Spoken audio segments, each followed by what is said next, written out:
games than humans on Earth, yet this opening has been played less than 2 million times. Not because it's rare, but because hardly anyone knows it. The Halloween Gambit, an opening where you sacrifice a knight on move 4, yet you still gain a huge advantage.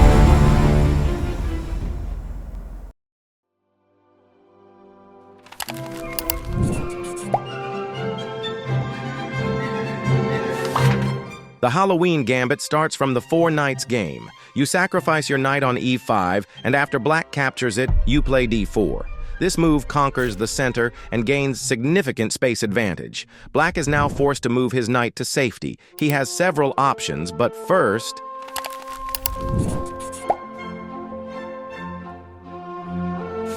This variant won't happen often, but if black plays knight to g5, he has already blundered. The only piece defending his knight is his other knight, so after you push your pawn to e5, both of his knights are under attack. His best move at this point is pawn to d6, as his bishop defends the knight on g4.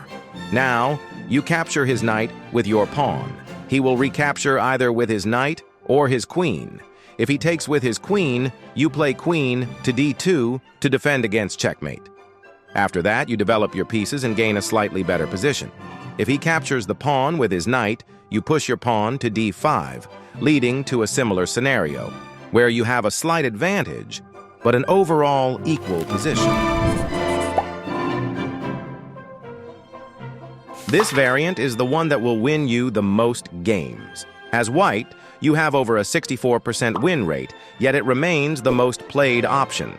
After your opponent captures your knight, as always, you push your pawn to d4. The most common and natural response from black is knight to c6. Now you begin expanding with your pawns to gain space. First, play pawn to d5. Black moves knight to e5, and you push your pawn to f4. This not only grants you additional space, but also restricts black's piece development.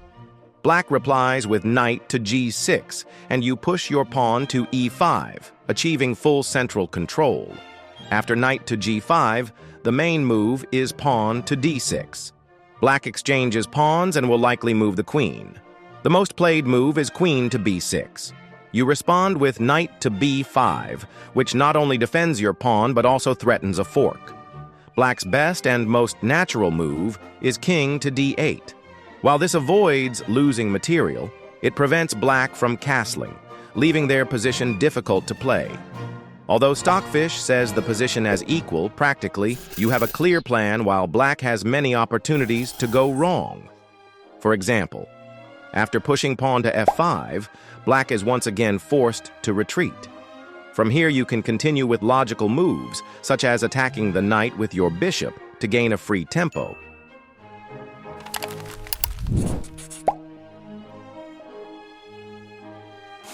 Back in this position, black may also go queen f6. After he does this, you immediately put pressure with your knight while also defending your pawn. In the 2 most played moves for black here, he is already in disadvantage. But if he plays well, our position will be worse.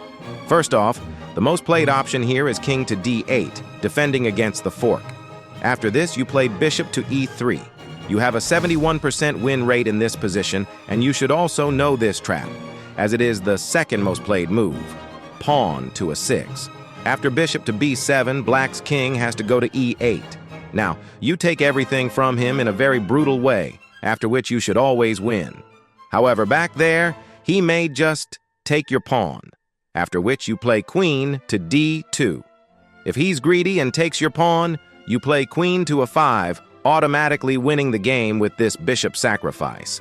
If he accepts it, you play this forced checkmate, but if he just moves his king, you play knight to c7, not only forking the king, but also preparing a devastating attack.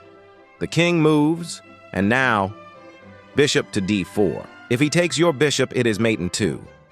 He has to sacrifice his queen for a rook, just to gain 1 tempo to take this deadly pawn off the board. However, this position is really easy to play anyway. If black isn't greedy and doesn't take your pawn back there, you should still win this game. The most played move is knight to e6, which isn't that accurate.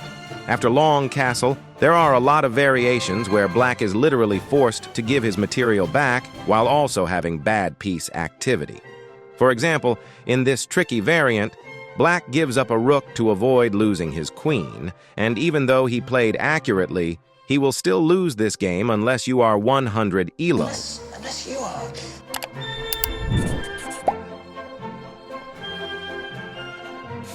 When you play the 3 knights opening, black won't always go for the 4 knights defense, which would lead you to the Halloween Gambit. About 1/3 of the time, black plays the bishop to c5 instead. Here you sacrifice your knight on e5, but unlike in the Halloween Gambit, you immediately regain your material and gain better activity. After black captures, you play d4, forking the bishop and knight. In this position, white already has a 62% win rate. Black almost always makes a mistake by taking the pawn with the bishop. The material is now equal, but you have a +2 advantage in activity.